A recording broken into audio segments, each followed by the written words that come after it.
calling the meeting to order Tuesday, October 17th at 6 p.m., a regular board meeting. We'll start with the Pledge of Allegiance. I pledge allegiance to the flag of the United States of America and to the republic for which it stands, one nation, under God, indivisible, with liberty and justice for all. Thank you. Roll call, Sarah? Yep. Brad Crandall. Here. Dawn Fortin. Here. Steve Herbstrip. Here. Sarah Jones here. Jennifer Sheldon. Here. Tim Wood. Here. Okay, 5 public comments. Do you have any of those? Nope, no sheets. None. Number 6, recognitions and presentations. So the first one we have is preparing for your organizational meeting workshop. So Dawn and I were able to go to Lansing last Thursday and attended a full day training with the Michigan Association of School Boards, all about preparing for the organizational workshop. And I learned a lot of new things there about what should go on the agenda, why it should go there. We had time to look at our bylaws in comparison to the presentation of what they were recommending. And so one of the things that I'm thinking about is how to find time for a board workshop, like a committee of the whole, so we can have some discussion around what needs to be placed on our organizational meeting agenda and how we want that to look. What did you want to add to it? Well, I was going to let my fellow board members know that I do have the booklet that they gave all the information. So if anyone wants to use that and go through it to see if it's something they'd be interested in taking that class. There was a lot of good ideas as far as just using that whole meeting as organization, not just for officers of the board, but committees and setting up your dates and etc. Good info. And that meeting is coming up in January, so. Next we have a recap of Curriculum Council, and Stephanie Bruce has agreed to provide that update for us this month. Just so you're aware, part of my evaluation is delegation of duties. So one of the ways that I've done that is by having Dr. Bruce and Ms. Sherry Glass fulfill the role of secondary curriculum coordinator and elementary curriculum coordinator and lead our efforts with Curriculum Council. Good evening, President Horton and members of the school board. I don't know if these microphones work. Do I need one? Are you good? Okay. Sounds good. So I am here this evening to provide you an update on Curriculum Council. I did make you just a brief overview document for your reference. This is a very basic overview. So if you would like to know a little bit more information or have any questions for me or Ms. Glass, we would be happy to talk further with you and give you some more explicit details, but just for the purposes of this evening, I'm just going to walk through where we're at with everything so far, okay? So I do identify a purpose of our Curriculum Council, and really the purpose is for us to bring our teacher leaders together and provide them with the training and the knowledge that they need to be able to lead the process within our schools. So if you look at the graphic there, you can see that it kind of starts at the top with the continuous improvement team, to our curriculum director, to Sherry and I fulfilling our curriculum coordinator roles, and then to Curriculum Council, which is made up of our PLC leads, our building administrators, some central office administrators, and some board member representatives. And that we do really important work there so that we can continue to carry it out. So everyone really has their hands in the pot here, which is very nice because this is the focus of our work. This is all about student achievement and student growth and professional development and growth for our staff as well. We do hold those meetings monthly on the second Monday of each month. We have a couple of guiding resources that everyone on Curriculum Council has. Those are 2 books from Solution Tree, and if you know anything about the PLC process, Solution Tree is really the guiding force within the PLC process. So those books are evidence-based, research-based texts that we're using as the anchor of our work together. And our outcome is to achieve the collaborative goals that we've all worked really hard to put together in the district implementation plan or strategic plan. Can I use those interchangeably? So what we're currently working on in Curriculum Council is we're working on developing and revising the essential learning outcomes. We have done the groundwork for that and come up with like our initial essential learning outcomes. This is the work of a lifetime. So we're continuing to revise as we look at more data, we learn more, we know more, we make the revisions that we need. And that is connected to the strategic plan objectives T24A and T24D.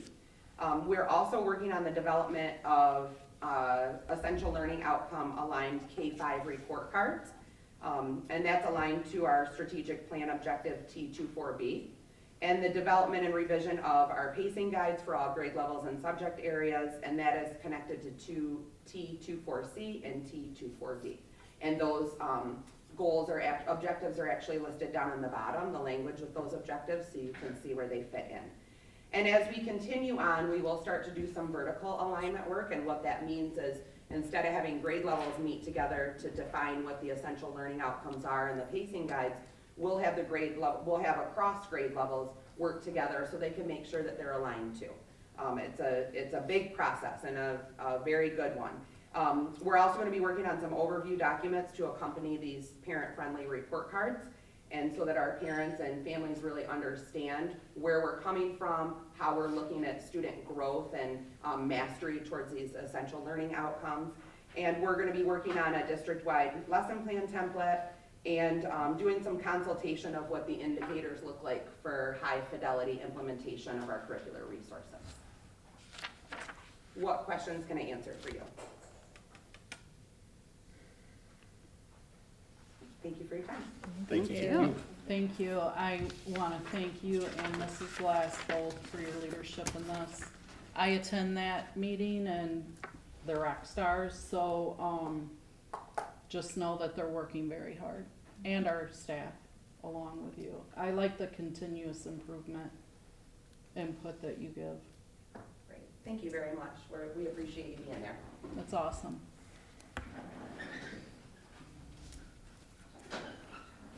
Next, we have a recap. Last week, there was a Human Sexuality Advisory Committee, and Secretary Jones is our board liaison to that committee. Do you mind providing a little update for us? Sure. So we met here last Thursday, and there's some good things going on.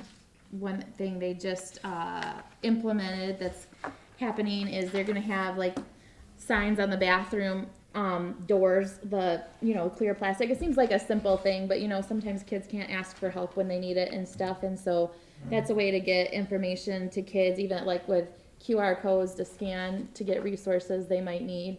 One big concern that came up at the meeting that I would like to see us look into or pursue,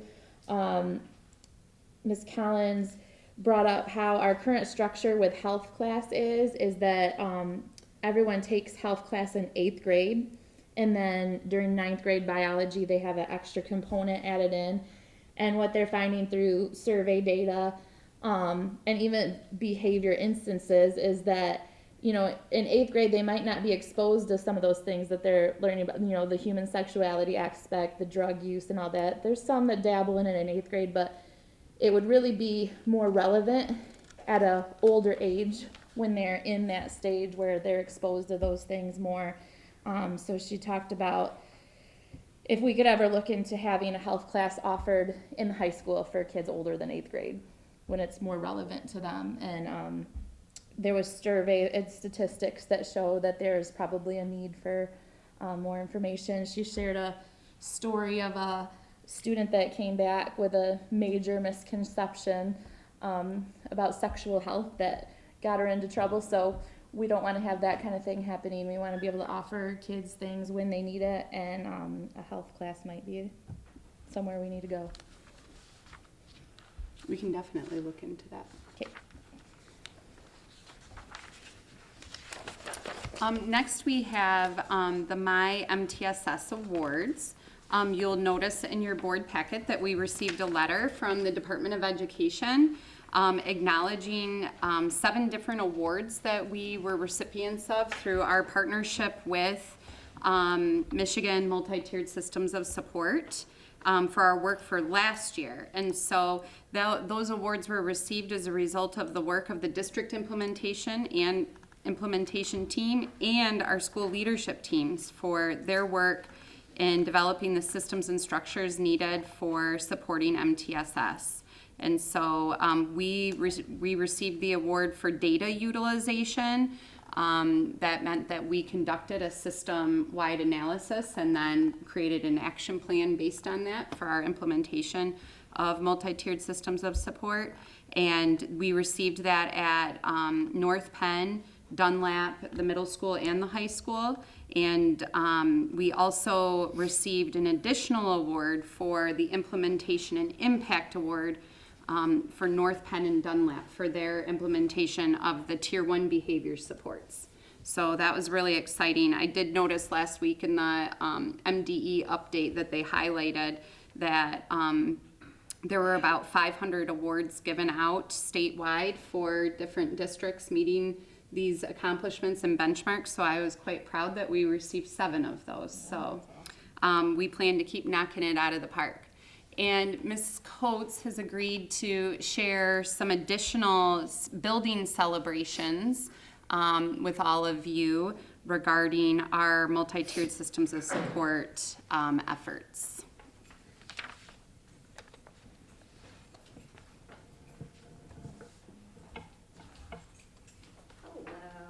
I don't think I need a microphone either. Am I still good? Good. All right. I'm Courtney Coates, principal at North Penn. I'm also the MTSS district coordinator. So we have a lot of great things going on, and I'll share more stuff next month. The board meeting, there'll be all data and all that good stuff. But I'm just going to point out some of the really great things that are happening in the buildings with the school leadership teams that they all have. At North Penn, the celebration they have connected jobs with pause. So pause of practicing kindness, acting responsibly, working hard, staying safe. And so we've been asking for parent volunteers and outside businesses to come in and show their pause. So we had a canine unit come. Next week we'll have the firemen come in and they'll show us how they use pause in their jobs. So we're having those monthly celebrations and want to continue that as well. At Curry Elementary, the teachers have been focused on documenting behaviors to support their data decision-making process and their school leadership team. They have moved to Swiss, which is what tracks our behavior, and they are using that data to complete the TFI, Tiered Fidelity Inventory as well. At Dunlap, staff are excited to see students are demonstrating knowledge of expectations. The lunchroom behavior has greatly improved. They've been using the data that they have been using in Swiss. And then they've even changed the entrance of their building. They updated it so that there's free books and seating, so it's more welcoming and inviting for families. At the middle school, they are excited to have students attend their school-wide celebrations the past month, and they're hoping to do that monthly as well. And then at the high school, on their tiered fidelity inventory, they rose 30%, which I will share more data next month. So they were very excited to have such a huge increase on that assessment.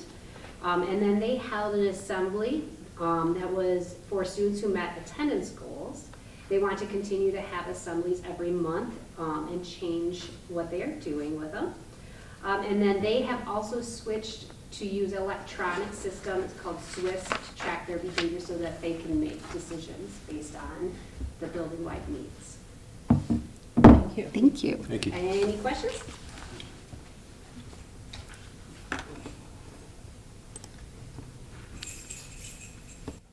So next is the student representative report, and Cadence she was at band tonight because they have festival, I believe, tomorrow. So she sent her best, but she could not be here. I'm going to address a couple of the things that she was going to in her report during mine. So we'll kill 2 birds with 1 stone.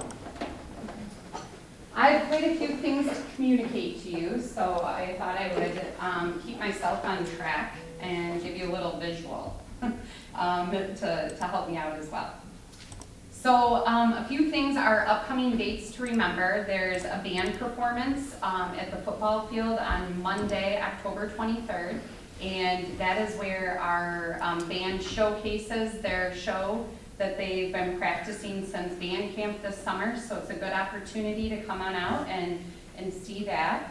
Also, there's a flu shot clinic at the Pennfield Middle School that'll be sponsored by the Family Fair on October 26th from 3 to 5. No appointment is needed. There's Trunk or Treat that is for Purdy and Dunlap families. The PTO from both of those buildings collaborated together to set up one trunk or treat for all of our students on October 27th from 5:30 to 7:30. PSEF's annual craft show is November 4th, and it's at the high school, not at the middle school, which I think it historically has always been there. And also, just to keep in mind, November's regular board meeting is November 28th at 6 p.m. The Alumni Distinguished Awards will be presented at 5:30. And so I hope that all of you can be there and that the awards ceremony will fit nicely with our regular business. Any questions about upcoming dates? Okay. Real quick legislative update. There's one thing that I think it's important you all know that happened over the last month, and that is House Bill 4752 was signed into law last week, and that law will allow for school retirees, after they've sat out for 6 months, they can return to public school workforce and not have their pension or their health care, their retirement health care interrupted as long as they make $15,100 or less in a calendar year in any position. I don't know where the $15,100 came from, but this is the new marker apparently. So we'll be looking into that. I want to turn the floor over to Trevor DeVoe to share information with you regarding our student count.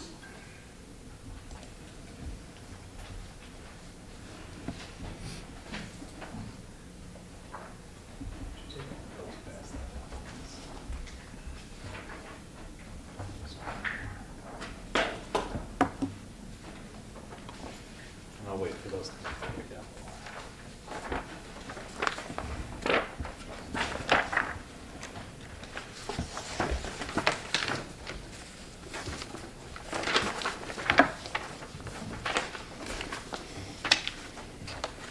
All right, good evening, everyone. I'll go over the two handouts that I gave out just now, and I'll kind of go over what each one means. So the first one that went out was the Pennfield Schools fall count trend from 2016 to 2023. And what's kind of an obvious thing is there's been a decline in enrollment each year. If you want a silver lining that goes along with this, you'll notice at the very bottom, it says 2023 state reported total, and that number is actually above what I have on that actual visual. So if you were just looking at Pennfield students enrolled in our 5 buildings, you would have a total of 1,937 students.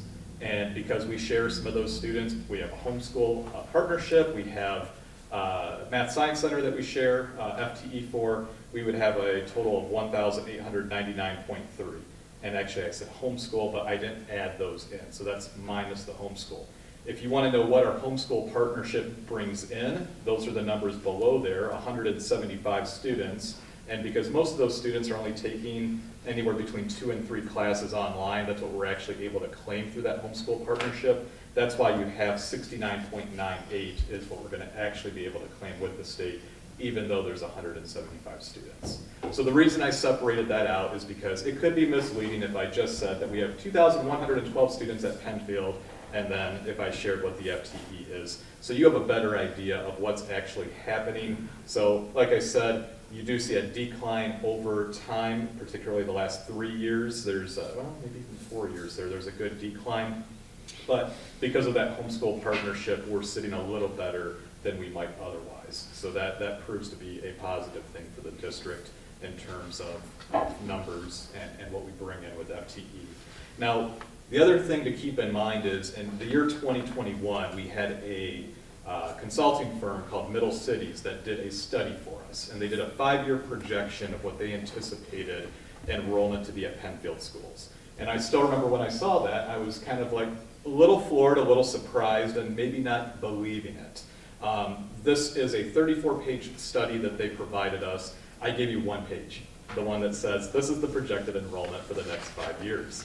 So that's the second form that you have there. And you can see that basically the K-12 at the very bottom of that shows a 5-year decline from 21-22 to 25-26. Again, that's highly based on birth rate in the county. There are a lot of other factors, but that would be the big one, okay?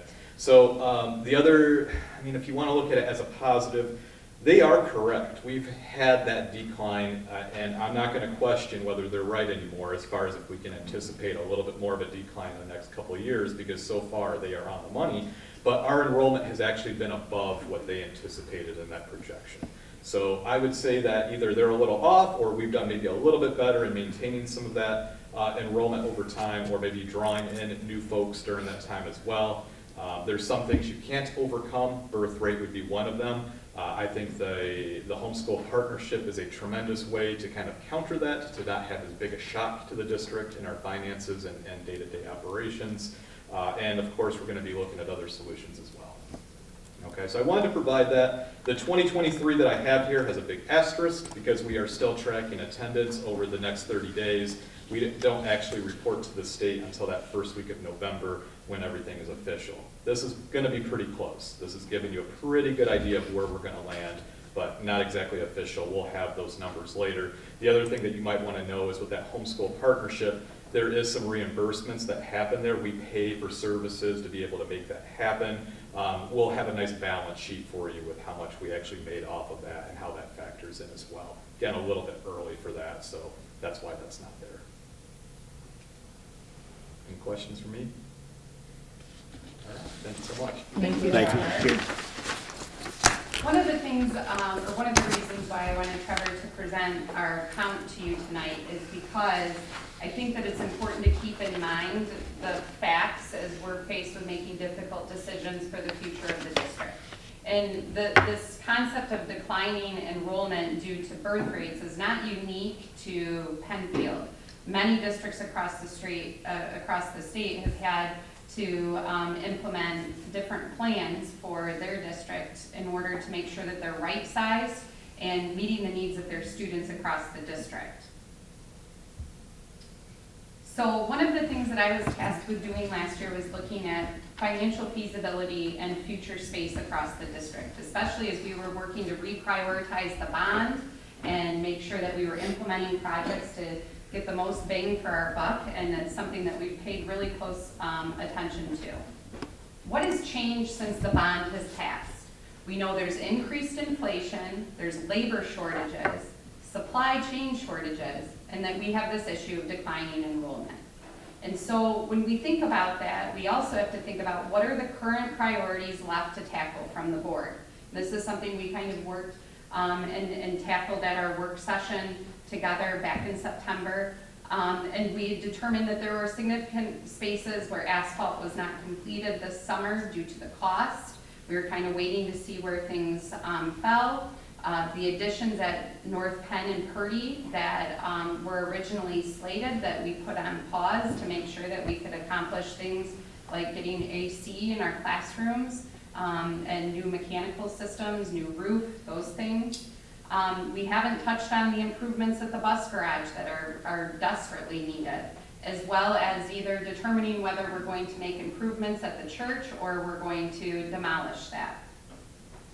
Along the way, one of the things that we started to entertain at the recommendation of our construction manager and architect, due to the things that we're facing with increased inflation, labor shortages, supply chain shortages, and declining enrollment, was that maybe there would be the potential for greater benefit to the district by looking at doing a addition at one of our early elementary schools and not at both.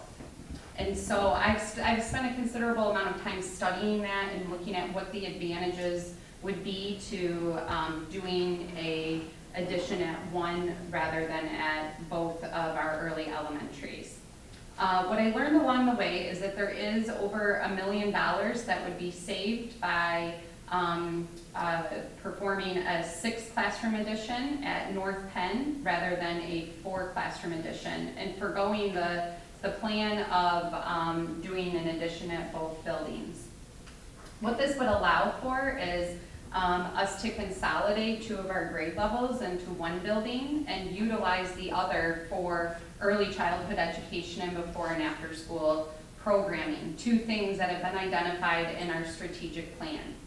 Additionally, what it would allow for us to do is ensure that our teachers were under one roof. And that would create efficacy of instruction and the opportunity for our teachers to collaborate. What would this look like? What would this look like for this year, next year, and the following year? I think is something important for the board to consider as well. In 2023-24, so this school year, what are we focused on? We are focused on completing the mechanical upgrades at the middle school. As you recall, last year we had moved 8th grade to the high school for this year so that we could do that and keep the construction moving continuously. This year we will also be ordering AC equipment for Dunlap if that cost proposal is approved tonight. We'll also be able to accomplish expanding the asphalt work that needs to take place on the remainder of the campus. And then a couple of decisions that need to be made in terms of confirming the decision on the church and potentially land purchase, as well as beginning a 6 classroom addition at North Penn. What that would mean for 24-25 is that the 8th grade, I totally messed that up. The 8th grade would remain at the high school, and we would move the 5th grade from Dunlap Elementary to the middle school. The 5th grade would remain self-contained, and 6th and 7th grade would operate under a traditional middle school model. What that would allow is for us to do what we've done at the middle school this year, and it would allow for construction to occur continuously over the course of the year. Especially, this is especially important for this upcoming year because part of the bond requires us to spend a substantial portion, 80% of the bond monies by a certain deadline, which is 3 years after the sale of the bonds. And so we'll be coming up on that next year. This would also allow for us to complete construction at North Penn. What that would mean for 25-26 is that we'd be positioned to open an early childhood center and a before and after school program at Purdy Elementary. We'd also be able to place all of our kindergarten and 1st grade students at North Penn, all of our 2nd through 4th grade students at Dunlap, and I think some further examination would need to occur to look at how the middle school would be configured. Based on enrollment, does it make sense that the middle school would work as a 5th 8, 5 through 8 at the middle school level, meaning that 5th and 6th are self-contained and 7th and 8th are a middle school model? Or does it make better sense for the high school to remain 8th through 12th grade or switch back to 9 through 12? But there's a lot more fact gathering, I think, and surveying that kind of needs to take place there. Ultimately, there's many school districts around the state that have made these changes. You know, from 2011 to present, it's been an increasing trend for districts to reorganize so that more students are being serviced within facilities. The other thing that I'd like to note about, you know, the importance of early childhood programming and before and after school programming is that the thing about early childhood programming that we know is that early intervention is the best way to close the achievement gap. It is also, you know, in addition to the benefit of an additional revenue stream, because early childhood programming is now funded at the same rate as K-12 education, but in addition to that, it is a pipeline to our school district. Children and families that get a strong start here in Pennfield and get incorporated into the school environment are more likely to enroll here for their kindergarten experience. So I really want to be mindful of that because it's an extra year for us to really work to build partnerships with our parents and ingratiate them into how we do things here and make them part of the school community. Secondly, I think the academic outcomes of having our own early childhood programs in our district are we can't even really calculate what the benefit of that would be because our ability to provide intervention from that age is, they say for every dollar spent, I think it's a $13 return. And so kids at that age are a sponge, and when they're in a high quality learning environment, we're able to really partner with that and be involved in that when it's under our roof. Secondly, we know that the majority of our families are school of choice, and I frequently get asked for us to have a before and after school program, and it's something that's been an obstacle to this point, just due to manpower as well as space. And so when there's allocated space for such programming, it's not a matter of saying to teachers, well, your classroom from 4 o'clock to 6 o'clock and from 6 a.m. to 8 a.m. is going to be before and after school care. It allows for us to really create a space and an environment for our students based on their age and development that would be an exciting place to be for before and after school, as well as on times like tomorrow where we have a half a day of school and Friday and the inconvenience that poses on our families. So let's take a look at what it would mean to move forward with the addition. I've been meeting every other week with our construction manager and our architect, and during that time we have examined lots of different possibilities and had lots of different questions answered. Initially we knew that due to geography, Purdy was the preferred location to add 6-room addition, but learned that that would be cost prohibitive due to things like sewage, relocating the playground, relocating the parent pickup, that would quickly add cost to making it unattainable. So we switched gears and started looking at North Penn, where the only thing that would really need to be mobilized is moving a 4-square pit for students where they play games outside on a concrete pit and adding some additional parking spaces. And so we also looked into the sewage. There was a septic inquiry that I had received to make sure that we had the capacity to add 6 more classrooms, and that came back preliminarily that yes, in fact, that is a possibility.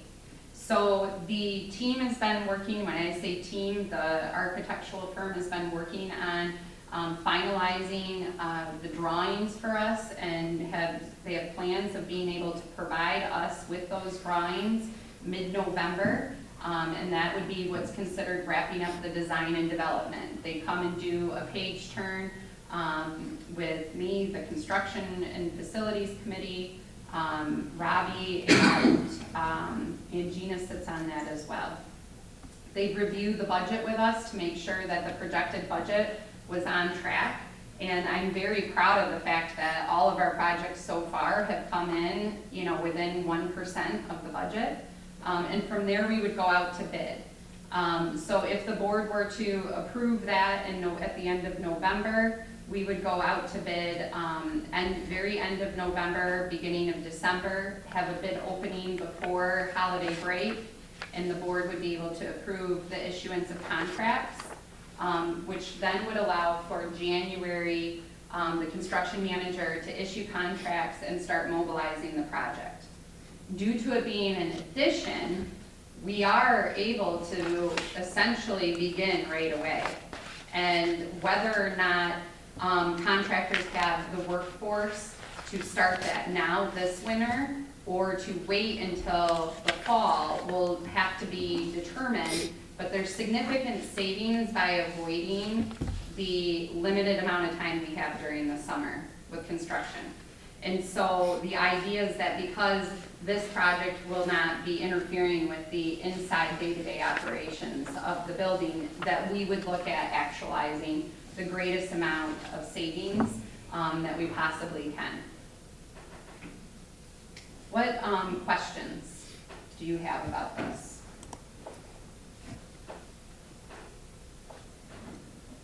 Last year, when we initially moved the 8th grade to the high school for the year so that we could complete the construction, we had to make that decision and move quickly. And so one of my goals is that, there's a number of lessons that we learned from, and having to mobilize quickly and do that. And so my desire is that if we do move forward with this proposal, that we'll have more months under us to be able to communicate and prepare for that transition.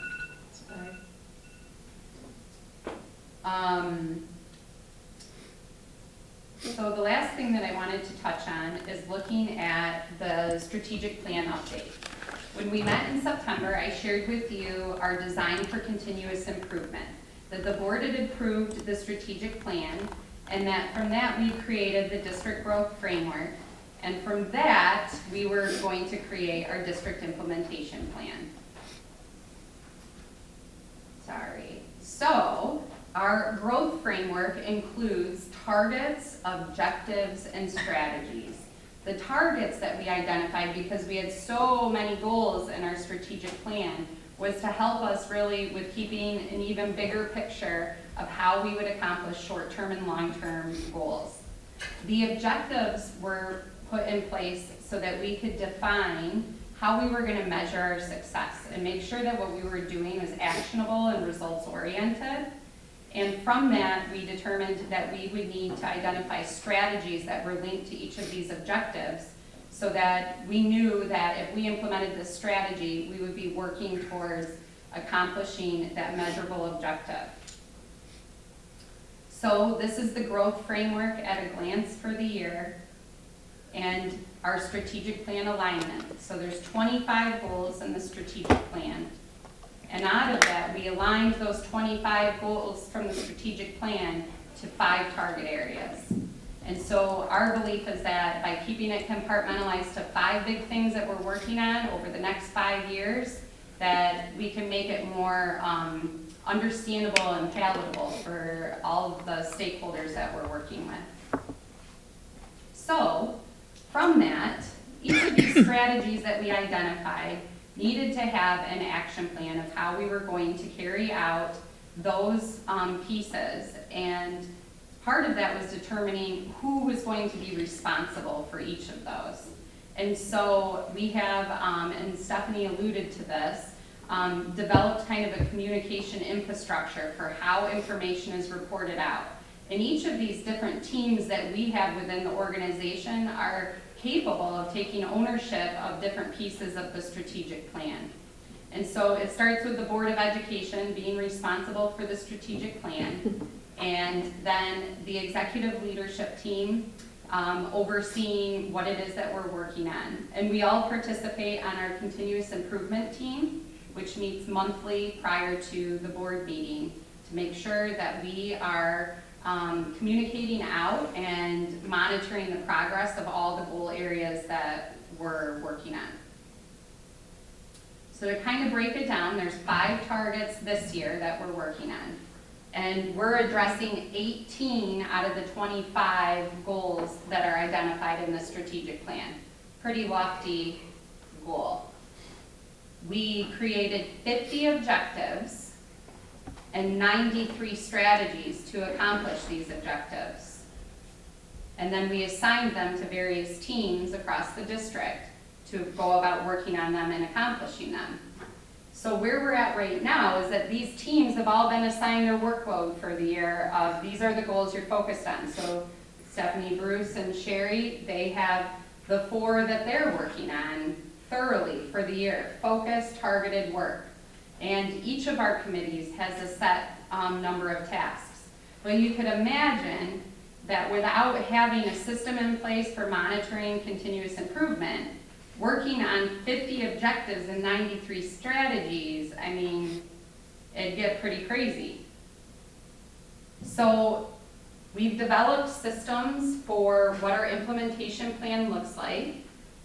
Each of our objectives has something that looks similar to this, where all the strategies are listed. And then the teams that are assigned to it have come up with their action plans. So just to share with you, and I'm not going to get into all this, but I'm happy to sit down with you and share this with you individually or set up another time. But you can see that there are lots of efforts going into our tactics, right? These action plans of what we're working on. This one, for example, is by June 2024, 100% of PLCs will have developed appropriate pacing guides for teachers and families. So when the continuous improvement team meets, what we're looking at or getting reported out on is the tactics. What's in progress, what's complete, what's on hold. And you will notice that we also have these nice pictorials that automatically update, thank you, April, into keeping track of where we're at with completing each of these goal areas. And so when we meet as a continuous improvement team, this is the sort of data that we're looking at and making adjustments accordingly. You'll notice that one of the things that has been put on hold, for example, is completing the pacing guides for social studies and science. So that was something we were originally going to accomplish this year, and given our recent data analysis of our literacy scores, we've decided that needs to be put on hold for now. We need to get focused on improving literacy, and that's got to trump that.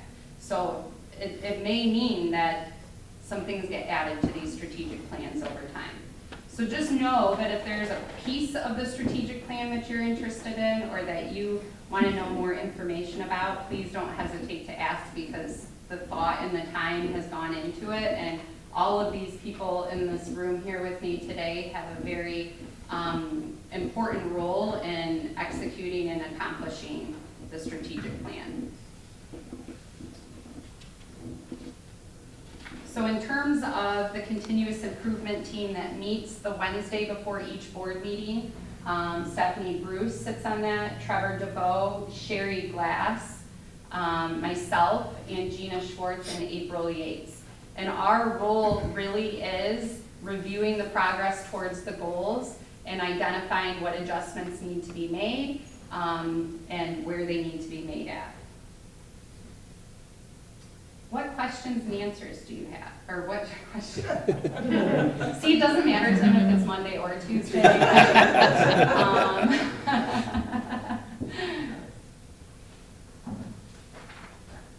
And I will get better at figuring out how to explain what it is we're doing. I'm sure you're like looking at me like, you are so nerdy. But I think it's a cool kind of nerdy. We're making progress and focusing on the things that are really critical to improving outcomes for our students.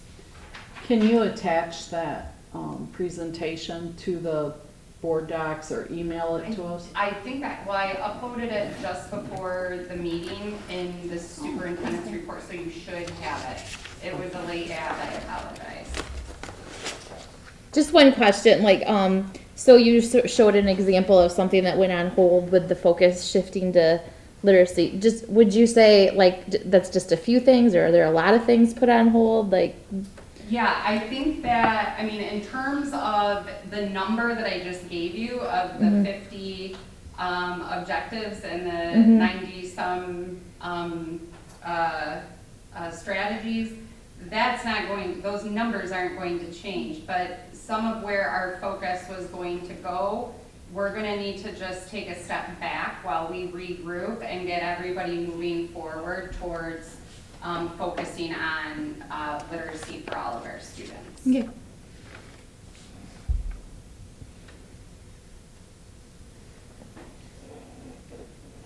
Okay. We appreciate your work on that, Stephanie. Well, I appreciate And- having the greatest team ever. So And team. they Very are- impressive organizational system. They are amazing and thriving. So, pretty cool stuff to come, I think.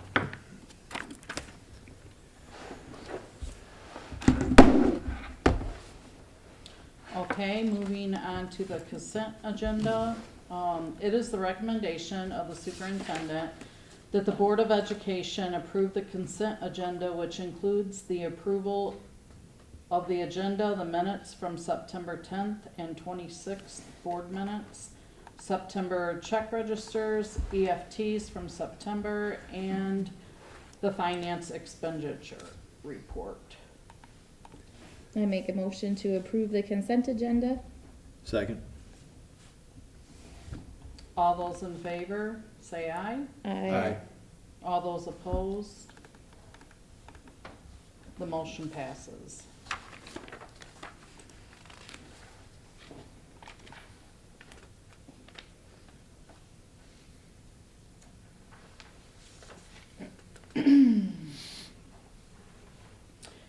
Eight point six, communications to the board. Okay, I don't think there's anything to be items removed from for the consent. approval and discussion. Yeah. Approval of the September bond bills. It is the recommendation of the Director of Finance and Operations and the Superintendent that the board approve the bond bills for the month of August for Triangle in the amount of $1,200,000. $1,002,000. $2,944. A summary of services rendered as follows. Those are all listed on board docs. Is there a motion? So moved. Support. All those in favor say aye. Aye. Opposed? Motion passes. Okay, approval of AC at Dunlap and the middle school. Superintendent is recommending that the board approve the additional cost for the AC to all the classrooms at the middle school and at Dunlap Elementary. This will be paid out of the bond funds. So all those, or can I get a motion for that? So moved. Second. All those in favor? Aye. Opposed? Motion passes. Everyone's gonna have air conditioning. It won't all be done by the fall, but it will Well, definitely. hopefully we won't need it until Yes. next summer. Middle school should be done by the fall. Dunlap is it'll be, some of it'll be done by the fall. Will that also help regulate the heat? Yes, yeah, because right now new boilers are, all getting connected and such, so. But Dunlap will have all new mechanicals for the fall, so that will help a lot. Okay, 10.3, approval of the third reading of policies. Superintendent Lemmer is recommending the Board of Education approve the following policies for the third reading, which had the first reading on September 10th and the second reading September 26th. All of these policies are listed in board docs. Is there a motion? So moved. Second. All those in favor, say aye. Aye. All those opposed? Motion passes.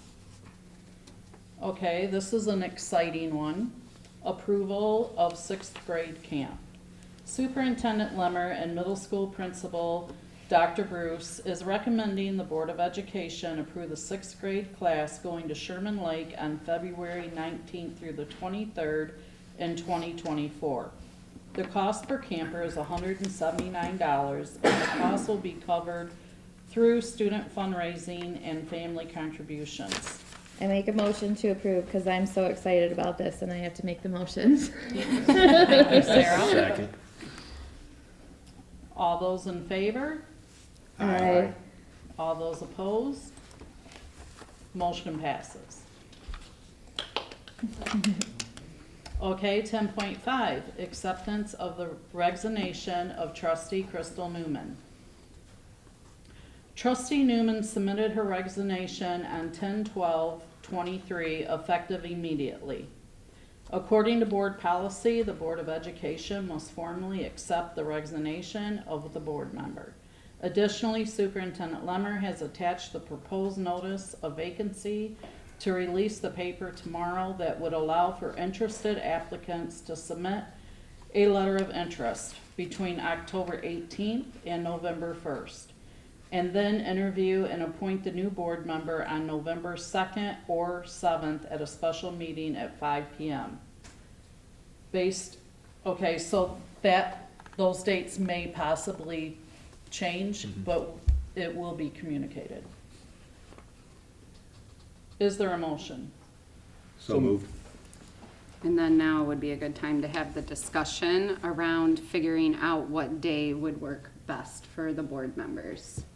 So we have to hold the special meeting somewhere between now and November 12th.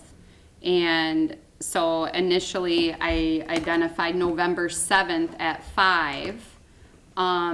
We have a board member that will be on vacation, and so not available until November 10th, which is a Friday. My only concern about waiting until the 10th is like the time frame of, and this is me, having to swear, do the oath of office, get that notarized and get that into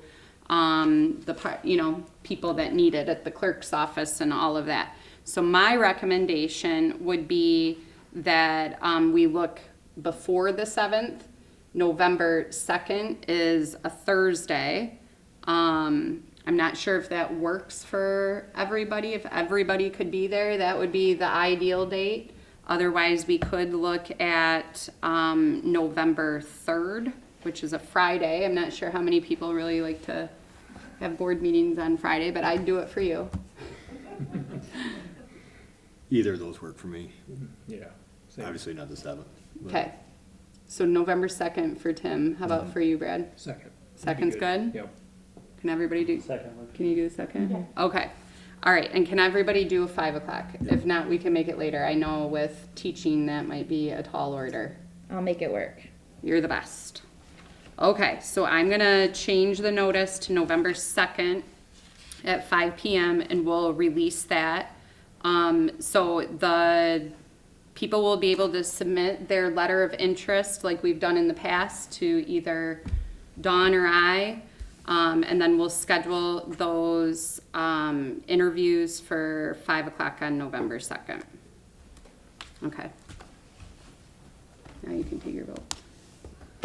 First, I would also like to thank Crystal Newman for her service to the board and district, and we appreciate her, so. Okay, all those in favor? Aye. Aye. Opposed? Motion passes. Okay, 11 is a closed session. The superintendent's recommending that the board enter a closed session for the purpose allowable under Open Meeting Act 267 for strategy and negotiation sessions connected with the negotiation of collective bargaining. I made a motion for closed session. So moved. Second.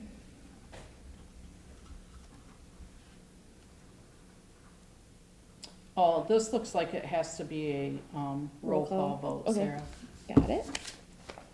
Brad Crandall, Yes. Dawn Fortin, Yes. Steve Herbstrith, Yes. Sarah Jones, yes. Jennifer Sheldon, Yes. Tim Wood. Yes. Motion passes. Okay, 6:54. There's not any action.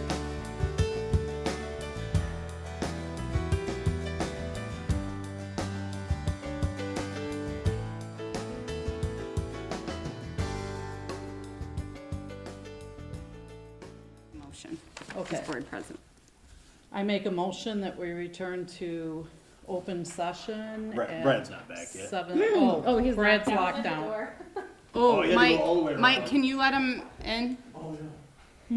At 7:53 PM. Second. No, we don't have to. do it. Second. And Sarah, will you do roll call? Sure. Brad, are you ready to come back into open session? I am. Okay. Dawn, Yes. Steve, Yes. Sarah, yes. Jen? Yes. Tim? Yes. Okay. Okay, motion passes. We're in open session, okay? Any board comments? I hope everybody can come out to see the band on Monday night. That was fun when we went last year, so. Plan on being there. It's free. All right. Meeting adjourned at 7:54 PM. Thanks, everybody. Thank you. Thanks, everybody.